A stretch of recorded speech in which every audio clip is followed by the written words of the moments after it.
বিভিন্ন সময়ে বাংলাদেশের মানুষ সাম্প্রদায়িক সম্প্রীতির অনেক নজির স্থাপন করেছে বলে জানিয়েছেন বাংলাদেশ জামায়াতে ইসলামীর আমির ডাক্তার শফিকুর রহমান। শনিবার মৌলভীবাজার সরকারি উচ্চ বিদ্যালয় মাঠে দলটির কর্মী সম্মেলনে ভারতকে বাংলাদেশের সাম্প্রদায়িক সম্প্রীতি নিয়ে কথা বলার আগে তাদের নিজেদের দিকে তাকানোর পরামর্শ দেন জামায়াতে আমির। এছাড়া আগামীর বাংলাদেশ তরুণদের হাতে তুলে দেওয়ার আহ্বান জানান তিনি।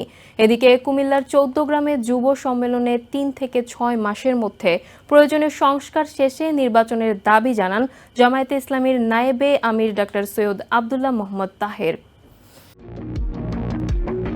শনিবার মৌলভীবাজার সরকারি উচ্চ বিদ্যালয় মাঠে কর্মী সম্মেলনে প্রধান অতিথি হিসেবে বক্তব্য দেন বাংলাদেশ জামায়াতে ইসলামীর আমির ডাক্তার শফিকুর রহমান। এ সময় সাম্যের বাংলাদেশ গড়ে তুলতে বৈষম্যকে নির্বাসনে পাঠানোর ঘোষণা দেন তিনি। বারবার জাতি যেন প্রতারিত না হয় এজন্য ঘুষ, দুর্নীতি ও চাঁদাবাজ মুক্ত বাংলাদেশ বিনির্মাণে সবাইকে ঐক্যবদ্ধ থাকার আহ্বান জানান জামায়াতের আমির। ভারতের উদ্দেশ্যে ডাক্তার শফিকুর রহমান বলেন, বাংলাদেশের সাম্প্রদায়িক সম্প্রীতির কথা চিন্তা না করে নিজেদের দেশের মানুষদের শান্তিতে রাখার পরামর্শ দেন তিনি।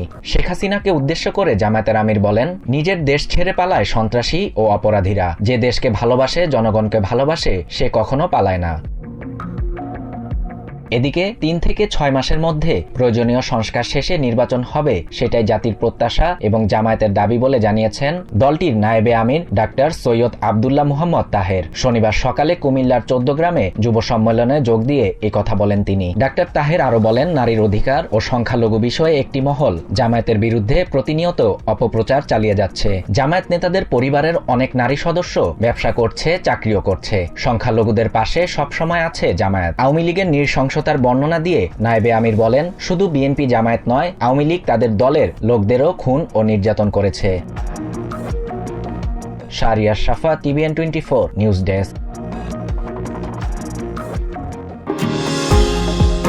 নিউ ইয়র্ক থেকে সম্প্রচারিত TVN 24 টেলিভিশন বিশ্বজুড়ে বাঙালির কণ্ঠস্বর।